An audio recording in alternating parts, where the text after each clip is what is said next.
토마토 인터뷰입니다. 이달 12일부터 기업들의 온실가스 배출을 규제하고 배출권을 서로 사고팔 수 있게 하는 온실가스 배출권 거래제가 시작됐습니다. 오늘은 뉴스토마토 경제부 최병호 기자와 함께 온실가스 배출권 거래제에 대해서 알아보겠습니다. 안녕하세요. 안녕하세요.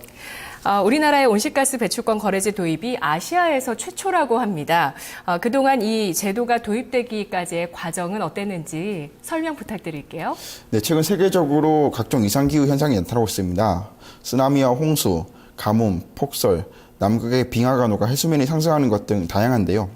이런 기상이변의 원인으로 이산화탄소, 이른바 온실가스가 지목되고 있습니다. 온실가스로 지구가 뜨거워지면서 날씨가 변한다는 겁니다. 그래서 세계 각국은 90년대 후반부터 온실가스를 줄이고 온실가스 배출의 가격을 매기자는 아이디어가 나오기 시작했습니다.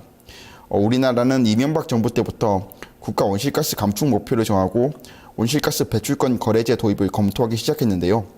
2010년에 배출권 거래제를 입법 예고하고 약 4, 5년간 정부와 업계가 제도 도입을 논의한 끝에 올해 1월 12일부터 시작됐습니다. 네, 이 제도가 아시아에서 우리나라가 최초로 시작했다는 것은 그만큼 정부의 온실가스 배출 규제에 대한 의지, 또 기후변화 대응에 대한 의지가 크다는 뜻일 텐데요. 현재 정부의 온실가스 배출권 거래제 운영 계획은 구체적으로 어떤가요? 네, 먼저 정부가 홍보하는 그 아시아 최초라는 것에 대해서 좀 정확히 말하자면요. 그 온실가스 배출권 거래제는 이미 일본과 중국에서도 하고 있는 제도입니다. 다만 일본과 중국은 도쿄나 베이징 등 주요 도시를 대상으로 시범 사업을 하고 있고요. 전국에 걸쳐서 온실가스 배출권 거래제를 본격적으로 도입한 것은 우리나라가 아시아 최초인 게 맞습니다. 정부는 온실가스 배출권 거래제를 3단계로 나눠 추진하고 있는데요. 1단계는 올해부터 2017년까지 배출권 거래제 시장을 정착시키는 겁니다. 우선 1단계에서 525개 업체가 온실가스 거래제 대상으로 지정됐고요. 16억 8,655만 KAU 범위 안에서 온실가스를 배출할 수 있습니다. 쉽게 말하면 정부가 16억 8,655만 KAU 안에서 525개 업체의 평균 321 KAU만큼 온실가스 배출권을 주는 겁니다. 그래서 A기업이 321 KAU 이상 온실가스를 배출하고 싶으면 비교적 온실가스를 적게 배출하는 B기업에 돈을 주고 배출권을 사야 합니다. 만약 A 업체가 배출권을 안 사고 할당량 이상 온실가스를 배출하면 과징금을 내야 합니다. 네. 배출권 매매 방식을 보면 거래 시간은 오전 10시부터 낮 12시까지고요. 매매는 단일가 매매와 접속 매매로 나뉩니다. 단일가 매매는 일정 시간 동안 호가를 접수해서 거래가 가장 많이 이루어질 수 있는 하나의 가격으로 매매를 체결하는 것이고요. 접속 매매는 매도 호가와 매수 호가 간 우선순위로 체결 가능한 호가에 계속 매매를 하는 겁니다. 현재 온실가스 배출권 거래제 주무부처인 환경부는 매매 거래 최소 단위를 1KAU로 해서 상한가와 하한가의 플러스 마이너스 10% 이내에서 호가를 제출하도록 하고 있습니다. 네, 업계에서는 비용 초과에 대해서 우려하는 목소리가 나오고 있는데요. 일정 수준 이상의 온실가스를 배출할 수 없게 되고 그리고 그렇게 하려면 말씀하셨듯이 돈을 주고 배출권을 사야 되기 때문이죠. 사실 배출권 거래제를 둘러싼 그 정부 업계의 신경전은 2012년부터 시작됐습니다. 정부는 온실가스를 줄여서 기후변화에 대응한다는 측면도 있지만 사실은 배출권 거래제를 통한 신규 산업 활성화에도 기대를 걸고 있습니다. 온실가스 감축 기술 개발과 배출권 관련 종목 수혜주 부상 등이 경기 활성화에도 도움을 줄 것이라는 겁니다. 더구나 아시아 최초로 온실가스 배출권 거래제를 시작한 만큼 일본과 중국 등의 노하우를 전수하면 우리가 이 분야의 세계 시장을 선도할 수 있다고도 기대합니다. 문제는 업계 입장에서는 배출권이 어찌됐든 규제라고 받아들인다는 겁니다. 산업체는 일정량의 온실가스 배출량이 있는데 이를 강제로 줄여야 하고 못 지키면 과징금을 내는 게 이중과세라는 겁니다. 또 현재의 조업 시스템을 유지하면서 온실가스 배출을 줄이려면 온실가스 감축을 위한 고효율 설비를 도입해야 합니다. 여기에 들어가는 투자비와 연구개발 비용은 현재로서는 기업이 100% 부담하는 구조입니다. 네. 아까 제가 정부가 온실가스 감축을 3단계로 나눠 추진한다고 말씀드렸는데요. 2단계는 2018년부터 20년까지 온실가스 감축 대상을 더 확대하는 것이고요. 3단계는 21년부터 25년까지 온실가스 감축 목표를 30% 줄이는 겁니다. 다시 말하면 업계 입장에서는 2025년까지 막대한 설비 투자를 감수해야 하는 상황이 된 겁니다. 특히 현재 우리나라는 철강과 석유화학, 반도체 등 제조업이 수출을 이끌고 전력 수급을 위한 발전사의 가동률이 높은 상황인데요.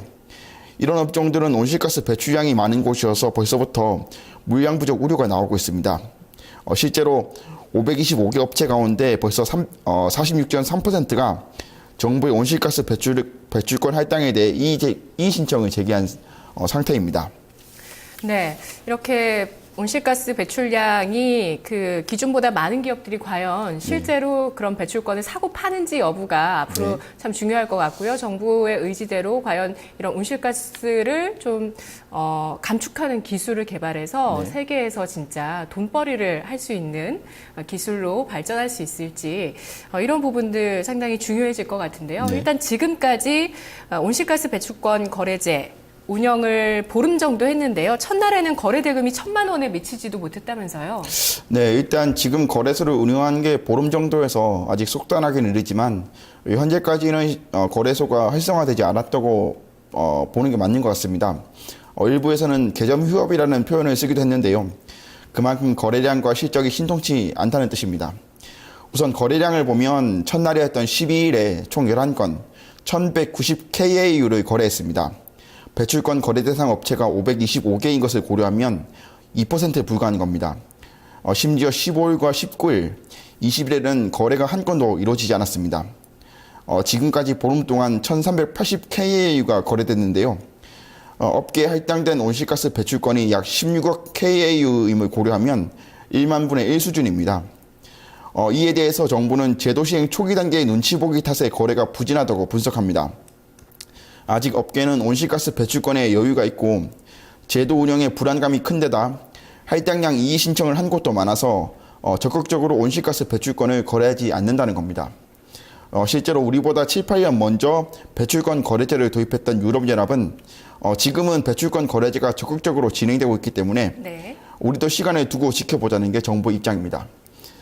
다른 시각도 물론 있습니다. 업계는 온실가스 배출권이 너무 적게 할당됐기 때문에 아무도 배출권을 팔지 않을 것이라고 우려합니다. 즉 수요는 많은데 공급이 적어서 애초부터 시장이 활성화될 수 없다는 겁니다. 업계는 정부가 온실가스 배출권 거래제를 운영하면서 발생하는 행정비용과 시스템 구축 비용 등이 오히려 낭비될 것이라고 지적하고 있습니다. 네, 업계에서는 좀 규제라고 보면서 반발이 큰 것 같네요. 네, 지난해부터 지금까지 온실가스 배출권 관련해서 증시의 종목들이 있는데 크게 움직이질 않고 있습니다. 과연 유럽처럼 선행해서 시행했던 유럽처럼 그렇게 좀 활발하게 거래가 될 수 있을지 정부에서는 지금 2025년까지 이 거래제를 정착시키겠다고 말했는데 후속 대책도 예상이 될 것 같아요. 지금 어떤 얘기들이 나오고 있습니까? 네, 지금 정부에서는 아직 후속 대책을 지금 발표하지 않았기 때문에 지금 전문가들의 이야기를 종합해 보면 일단 정부가 온실가스 배출권 거래제의 운영 목적을 분명히 좀 하자고 이야기를 합니다. 정부는 배출권 거래제가 기후변화에 대응 수단이라고 주장하지만 현재로서는 기후변화 대응을 위한 아까 말씀하셨던 그런 기술 개발이라든지 연구개발 투자보다는 일단 거래제 시장 정착부터 지금 신경을 너무 쓰고 있는 모습을 보이고 있습니다. 정부가 장기적으로 온실가스 감축을 목표로 한다면 무조건 업계를 규제할 게 아니라 신재생 에너지 보급과 온실가스 감축 기술 보급 등 제반 여건을 마련하는 게 중요하다는 건데요. 이런 노력이 없다면 기업은 온실가스를 감축하려는 노력을 하지 않고 단순히 배출권 거래를 통해서 이익을 보려고 할 것이기 때문에 제도가 효과를 거둘 수 없다는 겁니다. 중앙정부와 지방자치단체가 온실가스 배출 관리를 강화하는 것도 중요한데요. 온실가스 배출권 거래제는 기업끼리 배출권을 사고 팔게 하는 것도 있지만 기본적으로 업체의 온실가스 배출을 규제하는 게 핵심입니다. 그래서 정부는 온실가스 배출 단속 책임을 현재는 지방자치단체로 이관한 채 사실상 손을 놓은 상태인데요. 그러다 보니까 정부보다 인원이 더 부족한 지자체는 역시 대책이 없는 상황입니다. 중앙정부는 제도를 만들어 놓고 지자체는 수동적으로 나서는 사이에 온실가스 거래제 사각지대가 생길 수 있다는 지적이 벌써부터 나오고 있습니다. 네, 온실가스 배출권 거래제가 아직은 좀 규제만 있는, 채찍만 있는 정책으로 업계에서 받아들여지면서 아직 활성화된 거래를 보이지 않고 있다는 점, 앞으로 아직은 본격적으로 후속 대책이 윤곽이 나오고 있지 않지만 이런 부분들을 좀 참고해서 정부에서도 정책을 내놔야 되겠네요. 네. 알겠습니다. 잘 들었습니다. 감사합니다. 고맙습니다. 토마토 인터뷰였습니다.